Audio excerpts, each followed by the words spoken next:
Welcome to the Christian Woman Leadership Podcast, where we hope to inspire you to embrace your God-given gifts, skills, and passions in order to lead with confidence. I'm your host, Esther Littlefield, a pastor's wife, business owner, mom, and writer. My co-host is Holly Kane, and together we chat about important issues that Christian women leaders face. In addition, we interview other women just like you who lead in various roles, from church to community to business. Through this podcast, we offer you encouragement, tools, and resources to help you on your leadership journey. We're so glad you're here with us. Hey friend, I'm Esther, and I want to thank you for listening to the podcast. Today's episode is going to be a little bit different, but I want to invite you to stick around and take a listen. We're not going to be talking about leadership specifically, so if you are tuning in for the very first time and you want to hear episodes about leadership as a Christian woman, then I would encourage you to go ahead and check out some of our previous episodes. But today I'm going to be sharing something with you that is quite personal, that I hope will be an encouragement for you. So if you're listening to this on the day that it releases, it is April 23rd, 2019. And this is actually the 25th anniversary of the day that my life changed forever. So I'm going to be sharing the story with you here on the podcast. I have written about it before on my blog in a 2-part series, and I'll put the links to that in the show notes, but I know it's likely that you have not read those posts. So I want to share this story with you in a way that I never have before. So I want to start by saying this. I strongly believe that we all have a story to tell. And I believe that we all experience tragedy, pain, heartbreak, and oftentimes unthinkable circumstances in our lives. Everyone at any given time might be struggling with something that from the outside we have no idea about. And sometimes we really don't know what people's stories are until we ask them. And so that's one of the reasons I love doing this podcast, is that I get to have conversations with other women and hear their stories and hear what's brought them to the point that they are now.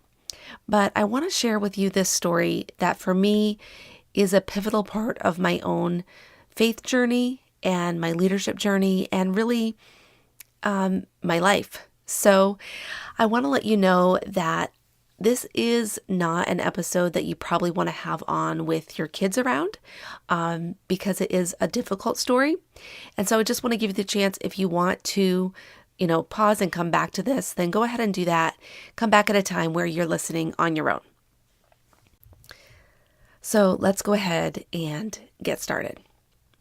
I'm going to tell you the story about Saturday morning, April 23rd, 1994. The morning started out just like any other typical Saturday morning in my household. We got up early, and my mom is a nurse, and so she was actually working that day at the hospital. So it was my sister and my dad and I, and it was bright and sunny. It was a beautiful spring day. It was unusually warm, and there was a baseball game happening at my school. So my dad decided to take us to the school for the game.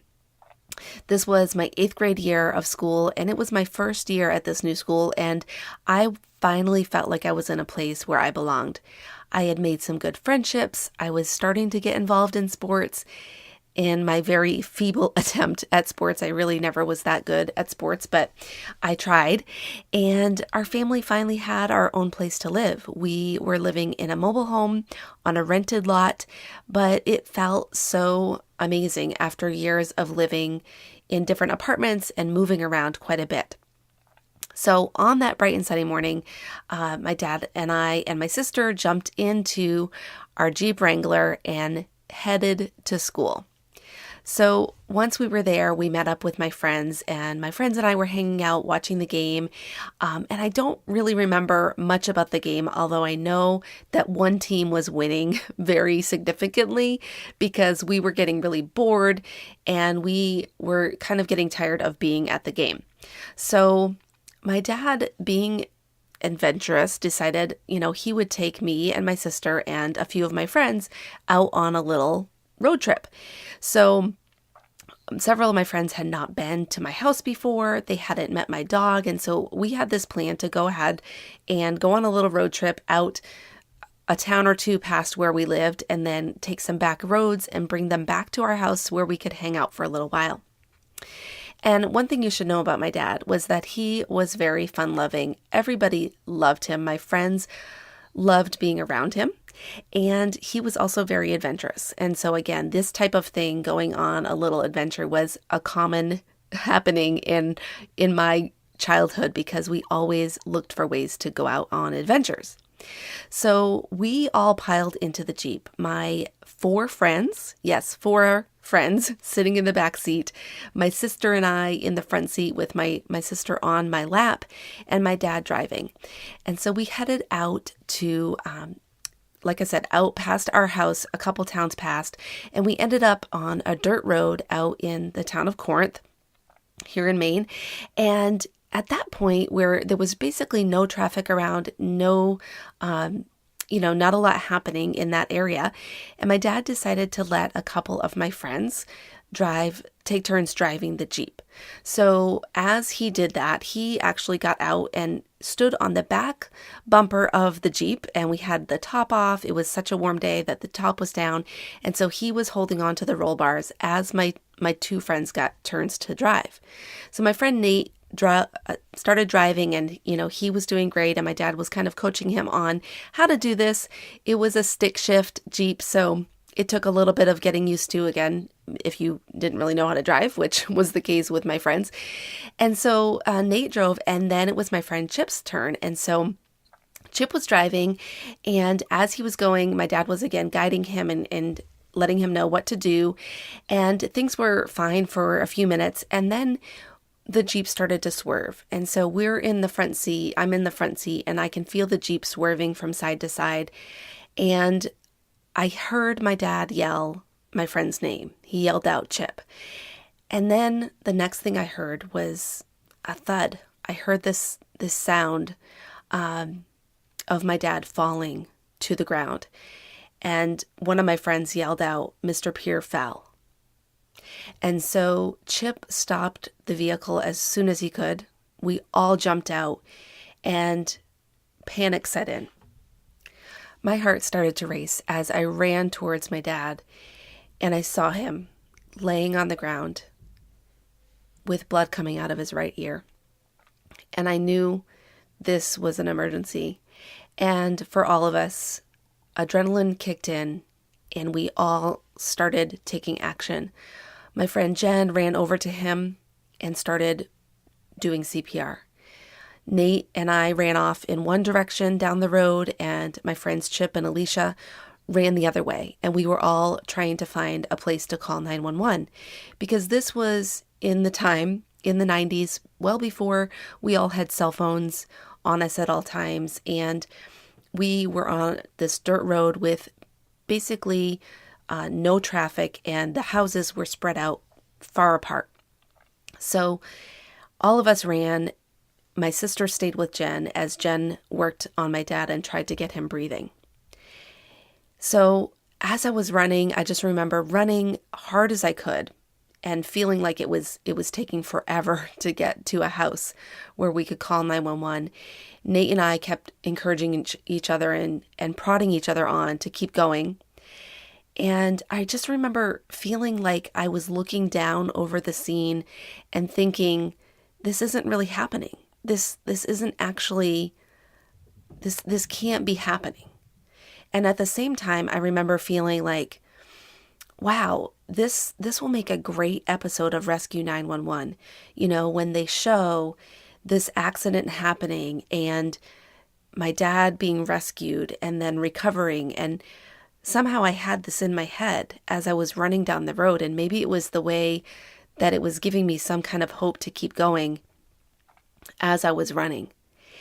Finally, we got to a house, and it felt like it took forever, but we got there. It was probably only a few minutes that we were running. We knocked on the door. We told them what was going on. We called 911, and I believe at that point that Chip and Alicia had already gotten to call 911, so there was already help on the way.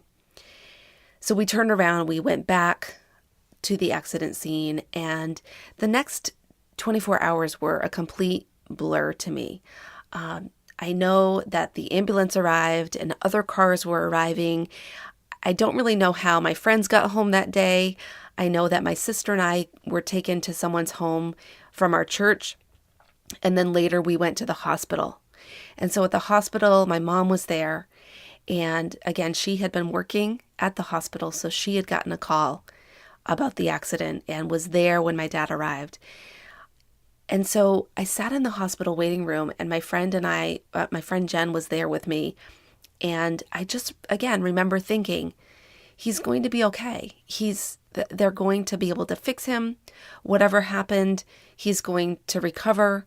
And I prayed and we prayed, and I believed that God was going to do a miracle and that he was going to be okay. But Dad wasn't okay. He had severe brain damage from the fall, from falling off the back of the Jeep. And his head had been hit in the part of his brain where it tells your heart to beat and tells your lungs to breathe. And so he was on life support at that time, being kept alive by machines. And really strangely, I remember my dad saying, in my childhood years, I remember him saying that if he was ever hooked up to machines, that he did not want to be kept alive that way. And so the next day, April 24th, 1994, my mom and my grandparents made, I'm sure, the hardest decision that they ever had to make, to turn off the machines and let my father die. I never got to see my dad in the hospital.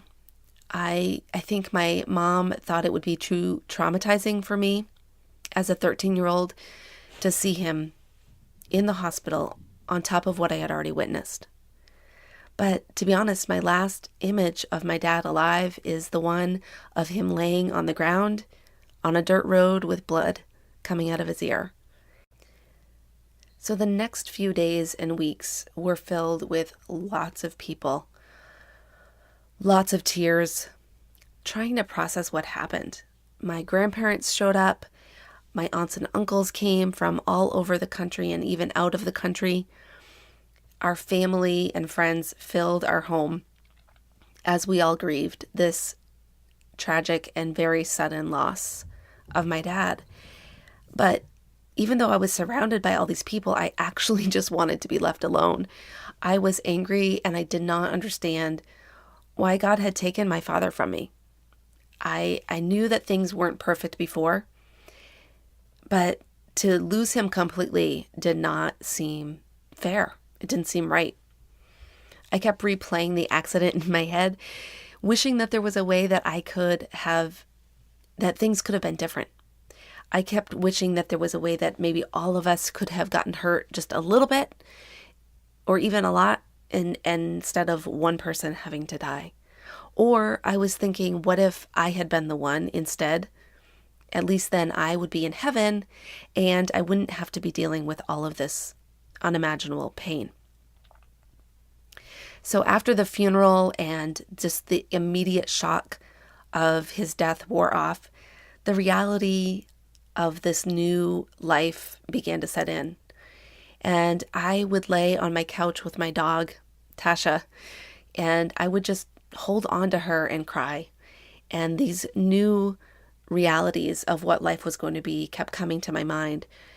The reality that my 8th grade graduation, which was coming up in less than 2 months, was going to be without him.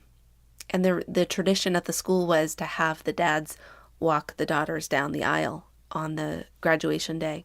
Then I started to think about the fact that my dad wouldn't be there for my wedding day. You know, that dream of the day when you finally have met the person that you're meant to be with, and that you are getting married and your father is there to give you away. I wasn't going to have that. And if I ever had kids, I would not be able to introduce my daughter or my son to their grandfather. My dog was a comfort to me at that time because she didn't try to fix anything. She didn't try to tell me things were okay. She just let me cry and she let me hug her. And I think that's one of the reasons I love dogs so much, because they just sit with you in the pain instead of trying to make things go away. After a couple weeks of that initial grieving period, I think my mom and everybody wanted us to try to get back to normal life and, start going back to school and going back to work. And so I did. I went back to school, and that's when I started to really hear all the statements that people make when they don't know what to say after someone dies or when tragedy strikes. So I heard things like, "I know how you feel. Your dad was really important to me too." Or, "God will never give you more than you can handle." Or, "Everything is going to be okay." But to be honest, I felt like punching people in the throat when they told me these things, because it wasn't true. The reality was none of my friends actually knew how I was feeling. Their dad hadn't just died in a tragic accident. And the truth was, God had given me more than I could handle. I couldn't handle this situation. Losing my father when I was 13, when he was 38, everything was not, in fact, okay. And I'm convinced that as a culture, and specifically within the Christian culture, we are not very good at dealing with death and grief. And I have a lot of thoughts about that based on my experience and seeing other situations like this. But I won't go into that today. That's maybe a topic for another blog post or episode at another time. But besides the challenge of going back to school and trying to go back to a normal life, quote unquote, normal, after such a tragedy, and also dealing with the awkward ways that people try to comfort you in those situations, the other thing that you have to deal with, or that I had to deal with, was what I believe about God. You see, I had grown up always believing in God. I was raised in church. I was surrounded by family who were just, everything revolved around our faith. My grandparents on my mom's side were pastors, and my grandparents on my dad's side were missionaries. And several of my uncles were also pastors or missionaries. And this was just what I always knew. I can't actually remember not believing in God. And I don't remember a specific conversion experience because I always believed in Jesus. I had this trust from as young as I can remember that he was real and that he was part of my life. But here's the thing, when a tragedy like this happens, you're forced to come face to face with what you believe.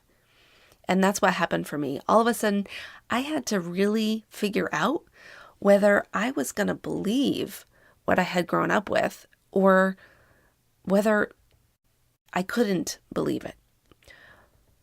My father, one of the most important people in my life, was gone in less than 24 hours. So was I still going to believe that God was there, that he existed? Or was I going to believe that this life is just random and there's just no purpose? And if God was still there, could I actually believe he was good? Does it make sense that he's a good God if he would take my father from me?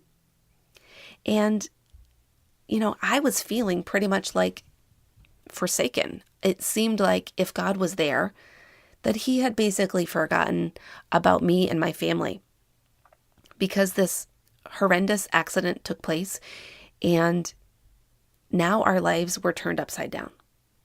And why didn't he answer my prayers to save my dad and to do a miracle and to show his goodness in a way that he could have proven that he existed? He could have proven to the world, to the hospital, to the doctors that he was there by saving my dad, but that didn't happen. So I had to decide, and I don't think I realized it at the time that I was consciously doing this. It was part of the experience after he died that I had to really wrestle through these questions over the coming weeks and months.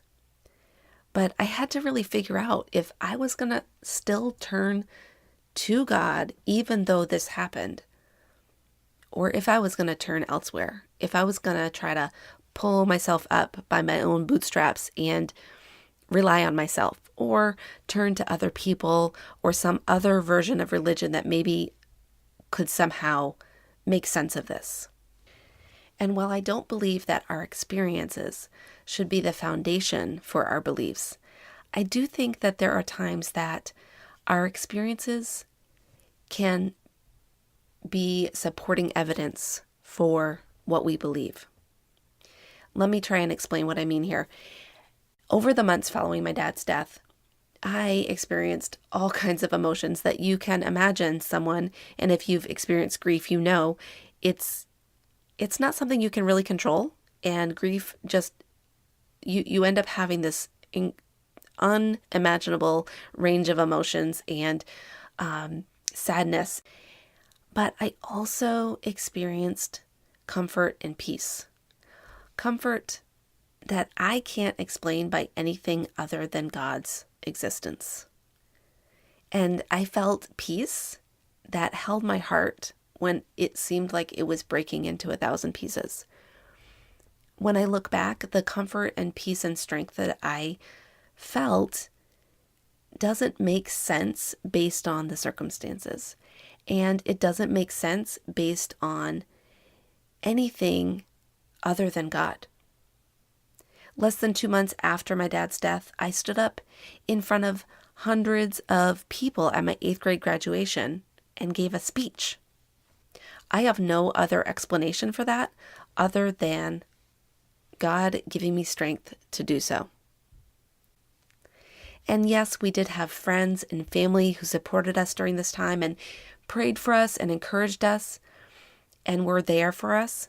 But ultimately, the only explanation I have for why I didn't completely fall apart during those months is God. Later in my high school years and my college years, I did deal with some of the more intellectual questions and the foundations of my faith, and wrestling through some of those things that I think all of us should at some point in our lives, because I think it's really important for us to not base our faith on our experiences like I mentioned before. But I will always be able to point back to the fact that God was there for me. God was there with me during the most tragic experience of my life. And even though I don't understand why it happened, I still don't have an explanation. I do know that my life would be a complete wreck without God. But I want to talk about this question for a minute, the question of why. Why do things happen the way they do? I want to start by telling you this.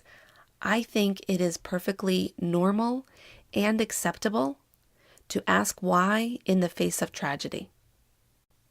It's okay to ask why to God because He can handle it. All you have to do is read the Psalms to see that asking God why is perfectly normal.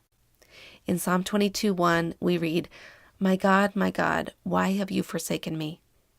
Why are you so far from saving me from the words of my groaning? And even Jesus, when He was hanging on the cross, used that phrase, why have you forsaken me? So if David asked this question, and many others in the Bible, if you look this up, you'll find other people asking God why. And if Jesus asked this question, I'm pretty sure that God can handle it. And this question, why do bad things happen to good people? It's one that skeptics and believers alike have to deal with. It's one of the foundational questions that you will hear people ask when they're thinking about faith. Because there are a lot of things that happen in this world that make no sense at all. And I'll be perfectly honest, 25 years later, I still don't have a clear answer for why my father died. I do know that the accident could have been avoided. And I know that if my dad had not allowed my friends to drive, then it's possible that that accident may not have happened. But why he had to die as a result is still a mystery to me. So there's one passage of scripture that has helped me to deal with this question. I want to share just a couple things about what I've been able to figure out with this question of why. Okay, so John 9, 1-3 says this: As he went along, he saw a blind man from birth.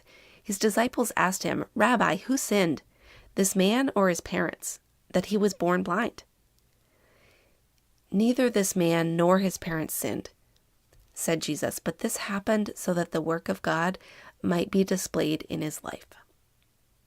So basically in this story, the disciples were asking, why? Why is this man blind?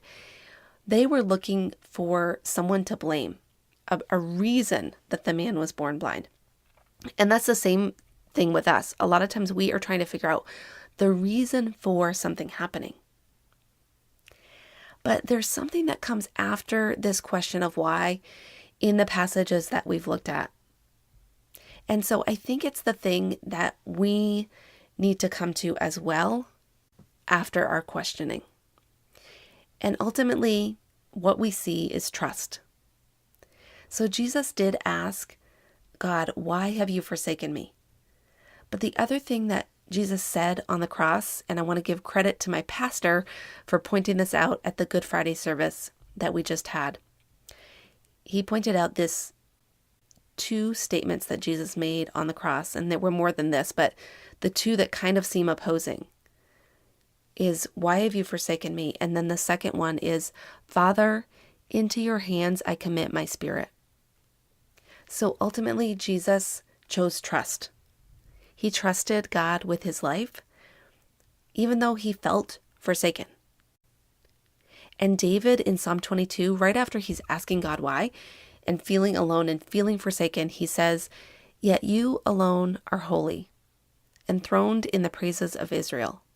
In you our fathers trusted. They trusted, and you delivered them. To you they cried, and were rescued. In you they trusted, and were not put to shame. And the blind man, well, after the disciples were asking Jesus, why is he blind? Jesus decided to spit on the ground and make mud and put the mud on the man's eyes. And then he told the man to go wash in a pool. It took trust for that man to do what Jesus said. He had to believe Jesus and believe that he would be healed. And he did it, and he went and he washed and he was healed.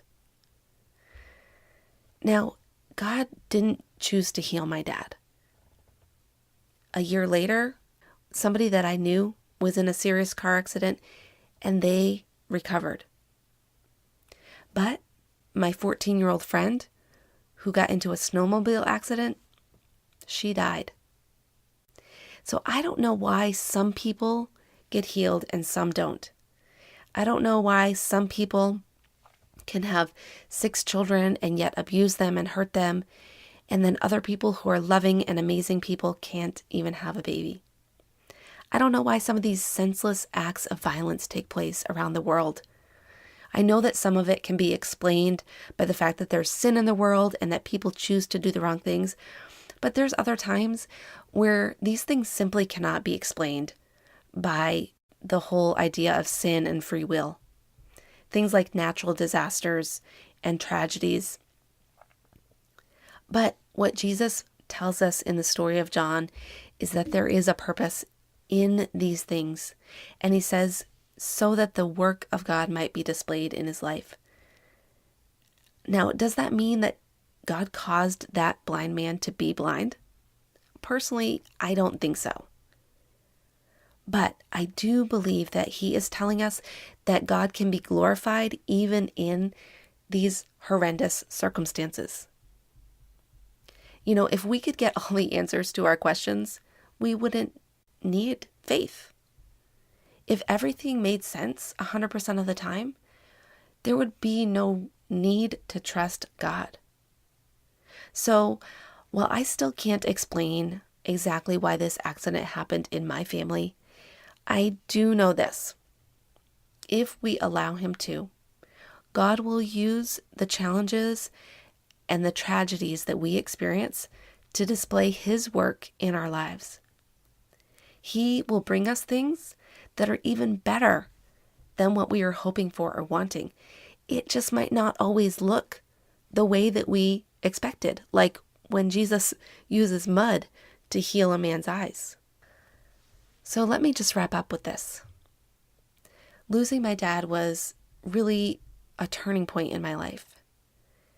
It forced me to choose whether I was going to rely on myself or on God. And I have no idea how my life might have been different if he hadn't died. I have thought about that many times, and I've wondered what would be different. But I do know that through my experience and through other experiences in my life, other hardships, there have been times that I have felt forsaken and I have felt forgotten by God. But looking back, I can tell you that there is never a time that I have been forsaken or I have been forgotten. I can see that God has been with me every step of the way. And so for you, if you're listening and you have experienced or are experiencing unimaginable loss or anger or pain beyond belief, or maybe you're just questioning whether God is there, whether he cares, whether he even exists, I want you to know you are not alone. God is there. He's waiting for you to turn to him, to trust, to just put your trust in him, even when the circumstances don't make sense. And then, in the end, I can tell you this, he is faithful. Even when you feel forsaken, God has not forgotten you. And he is faithful. And he will show his works in your life if you let him. Friend, thank you for listening today. I know that this is not a typical episode of this podcast, and my prayer is that this is an encouragement to you if you are going through a difficult time, or if you've ever seen someone else going through something that you simply didn't understand. Again, I don't claim to have all the answers, but I want to just let you know that you're not alone. And if you know someone else who might be struggling, going through grief or loss, can I just ask that you share this episode with them? Maybe just send them a text or, send them a DM on Instagram and send them the link to listen. And if you yourself are struggling, go ahead and send me a message. DM me on Instagram. Send me an email. I'll put the links in the show notes so that you can know how to do that, because I would love to be praying for you. So thank you again for being here with me today. I'll talk to you next week. Thanks for joining us on the Christian Woman Leadership Podcast. Do you want to become a more confident leader? Then make sure to grab the Confident Leader Manifesto. This is a resource that Holly and I developed just for you, and I share all about it in episode 6, Leading with Confidence. You can get the manifesto for yourself at estherlittlefield.com/confident. And that's confident with a T.